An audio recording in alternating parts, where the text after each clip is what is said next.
বন্ধুরা একদম কম খরচে মাত্র 2 প্যাকেট বিস্কিট দিয়ে বাড়িতেই বানিয়ে ফেলো এরকম ভীষণই টেস্টি একদম তুলোর মতো নরম চকলেট বিস্কিট কেক।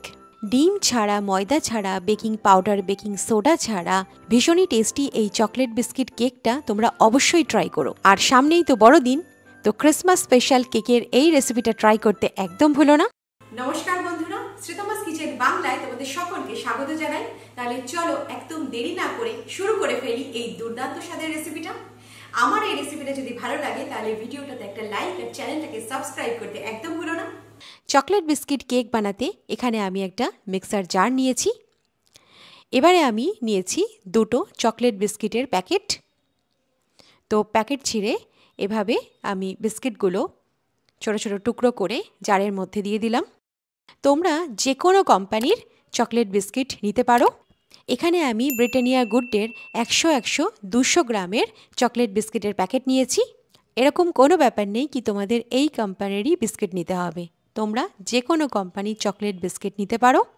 তো দেখো আমি এইভাবে ছোটো ছোটো করে চকলেট বিস্কিটগুলো জারের মধ্যে ভেঙে দিয়ে দিয়েছি। তো এবারে জারের মুখটা আটকে বিস্কিটগুলো আমি একদম গ্রাইন্ড করে নেব। আর এই দেখো বিস্কিটগুলো আমি মিক্সারে গ্রাইন্ড করে নিয়েছি, একদম কোকোয়া পাউডারের মতো দেখতে হয়েছে। তো এবারে আমি এর মধ্যে 4 টেবিল স্পুন পাউডার্ড সুগার মানে চিনিটাকে মিক্সারে একদম গুঁড়ো করে নিয়েছি। তো খুব ভালোভাবে এই দুটো উপকরণ ভালোভাবে মিশিয়ে দিলাম। তো এবারে আমরা অল্প অল্প পরিমাণ উষ্ণ দুধ এর মধ্যে অ্যাড করব। যেহেতু এটা শীতের সময় সেই কারণে আমি একদম লিউকওয়ার্ম দুধ এখানে অ্যাড করলাম। যদি তোমরা এটা শীতকাল ছাড়া অন্য সময়ে কেকটা বানাও তাহলে তোমরা নর্মাল টেম্পারেচারে থাকা দুধ এর মধ্যে অ্যাড করো। উষ্ণ গরম দুধটা দিলে কেকটা ভীষণই সফট হয়। তো অল্প অল্প করে দুধটা দেব আর ভালোভাবে মেশাতে থাকবো। বন্ধুরা একদম কম খরচে তোমরা বাড়িতেই খুব সহজেই এই রেসিপিটা বানিয়ে নিতে পারবে এবং ডিম ছাড়া, ময়দা ছাড়া, বাটার ছাড়া এই কেকটা ভীষণই টেস্টি হয়। তো এখানে আমার 3/4 কাপ মতো দুধ লেগেছে। তো এবারে আমি 2 টেবিল স্পুন তেল এর মধ্যে দিয়ে ভালোভাবে ফেটিয়ে নেব।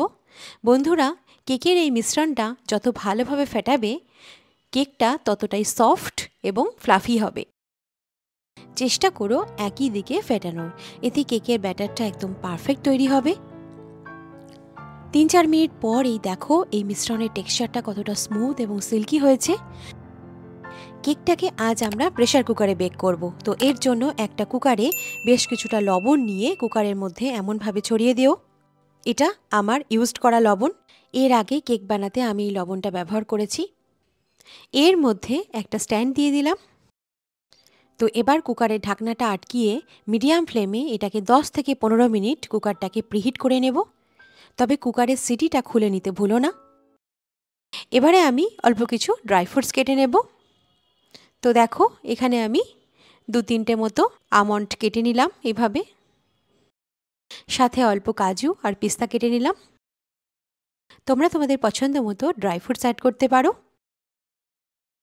এবারে কেকের এই মিশ্রণের মধ্যে কাটা ড্রাই ফ্রুটসগুলো দিয়ে দিলাম আর সাথে আরেকটু দুধ অ্যাড করে দিলাম।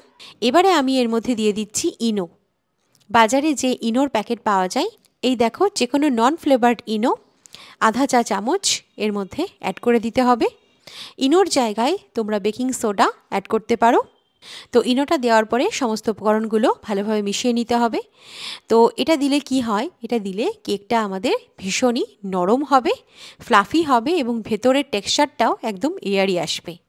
খুব ভালোভাবে মিশিয়ে সাথে সাথে ফেটিয়ে নেওয়ার পর দেখো কেকের ব্যাটারটা একদম তৈরি হয়ে গেছে। তো এখন কেকটা বানানোর জন্য আমি এখানে একটা রাউন্ড শেপের কেক টিন নিয়ে নিয়েছি। এর মধ্যে সামান্য তেল ব্রাশ করে দিয়েছি। এখন এর মধ্যে একটা বাটার পেপার এভাবে আটকিয়ে দেব। এর ওপর আরেকটু তেল হালকা ব্রাশ করে দিও। কেক টিনের সাইডগুলোতেও অয়েল ব্রাশ করতে ভুলো না, এতে কেকটা বেক হয়ে খুব সহজেই কেক টিন থেকে আনমোল্ড হবে। তো এখন আমি এর মধ্যে কেকের মিশ্রণটা ঢেলে দেব। তোমরা দেখতে পাচ্ছ কেকের কনসিস্টেন্সিটা একদম পারফেক্ট এসেছে। কেকের ব্যাটারটা একদম সম্পূর্ণ তৈরি। তোমরা এর কনসিস্টেন্সিটা দেখতে পাচ্ছ। বন্ধুরা এই মিশ্রণটা খুবই টেস্টি হয়েছে। মিশ্রণটা ঢেলে দেওয়ার পরে এইভাবে ট্যাপ করে সেট করে দিতে হবে। তো এখন কেকটাকে ডেকোরেট করার জন্য ওপর থেকে কিছুটা ড্রাই ফ্রুটস অ্যাড করে দিচ্ছি। এতে কেকটাকে দেখতে একদম দোকানের মতো হবে। তোমরা তোমাদের পছন্দ মতো এই কেকটাকে ডেকোরেট করতে পারো। এখানে 15 মিনিট পর কুকারের ঢাকনা খুলে নিচ্ছি। আর এই দেখো কুকারটা আমাদের খুব সুন্দরভাবে প্রিহিট হয়ে গেছে। এখন খুব সাবধানে কেক টিনটাকে কুকারের একদম সেন্টারে রেখে দিতে হবে একটা সাঁড়াশির সাহায্যে। এবার কুকারের ঢাকনা দিয়ে আমি এটাকে লো টু মিডিয়াম ফ্লেমে 50 থেকে 55 মিনিট কেকটাকে বেক করতে দেব। ফাইনালি 50 মিনিট পর কুকারের ঢাকনাটা খুললাম। আর এই দেখো, ওয়াও, কেকটা একদম সুন্দরভাবে ফুলে উঠেছে। সাথে সাথে উপরে থাকা ড্রাই ফ্রুটসগুলো কত সুন্দরভাবে রোস্ট হয়েছে। তাহলে চলো ঝটপট একটা টুথপিকের সাহায্যে কেকটাকে চেক করে ফেলি। তো টুথপিক বলছে কেকটাকে আরও একটু সময় বেক করতে হবে, কারণ এর মধ্যে সামান্য একটু ব্যাটার লেগে রয়েছে। কুকারের ঢাকনাটা আবারও আটকিয়ে দিয়ে এটাকে আরও 10 মিনিট মতো বেক হতে দিই। তো 10 মিনিট পর কেকটাকে চেক করার পালা। আর এই দেখো কেকটা একদম সুন্দরভাবে পারফেক্টলি তৈরি হয়ে গেছে। তো টুথপিক দিয়ে এবার এটাকে চেক করে নিই। আর এই দেখো টুথপিক একদম পরিষ্কার ক্লিন বেরিয়েছে। তার মানে হচ্ছে কেকটা আমাদের তৈরি হয়ে গেছে। তাহলে তোমরা দেখলে কত সহজেই বাড়িতে একদম দোকানের মতো, বরং দোকানের থেকেও আরও বেশি সুস্বাদু এবং flavourful Christmas special chocolate biscuit cake ভীষণই কম খরচে বাড়িতেই তৈরি হয়ে গেছে। তাহলে ঝটপট কেকটাকে একটু ঠান্ডা করে নিই। কেকটাকে ঠান্ডা করে এটাকে আনমোল্ড করব। তো এইভাবে একটা প্লেটের সাহায্যে কেকটাকে আনমোল্ড করে নিতে হবে। আর এই দেখো কত সুন্দরভাবে কেকটা তৈরি হয়েছে। কেকের উপরের কালারটা নিচের কালারটা একদম পারফেক্ট এসেছে।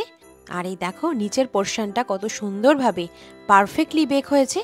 ওপর থেকে কিছু ড্রাই ফ্রুটস ছড়িয়ে দিলাম যাতে এই কেকটা দেখতে আরও বেশি সুন্দর লাগে। তাহলে চলো এই কেকটা এবার কেটে নেওয়ার পালা। কেক কাটতে আমাদের সকলেরই ভালো লাগে, তাই না? আর এই দেখো কেকটা আমাদের কতটা সফট হয়েছে, কতটা ময়েস্ট হয়েছে, এবং কেকের ভেতরটাও একদম পারফেক্টলি সুন্দরভাবে বেক হয়েছে। ভিতরের টেক্সচারটা এয়ারি হয়েছে। সাথে সাথে ড্রাই ফ্রুটসে ঠাসা এই rich Christmas special chocolate biscuit cake খুব সুন্দরভাবে বেক হয়েছে। তাহলে আর দেরি কি, ঝটপট আজই এই কেকটা তোমরা বানিয়ে ফেলো। আমার এই রেসিপিটা যদি তোমাদের ভালো লাগে তাহলে প্লিজ প্লিজ বন্ধুরা এই ভিডিওটাতে একটা লাইক করতে একদম ভুলো না। তোমরা তোমাদের বন্ধু এবং ফ্যামিলি মেম্বারের সাথে এই রেসিপিটা শেয়ার অবশ্যই করো। তাহলে এরকমই নিত্য নতুন সুন্দর সুন্দর স্বাদের রেসিপি পেতে এক্ষুনি সাবস্ক্রাইব করে নাও শ্রীতমাস কিচেন বাংলা এই চ্যানেলটাকে। তাহলে চলো দেখা হচ্ছে আরও একটা নতুন রেসিপির সাথে। সুস্থ থেকো, ভালো থেকো, আর আমার রেসিপিগুলো অবশ্যই ট্রাই করতে থেকো।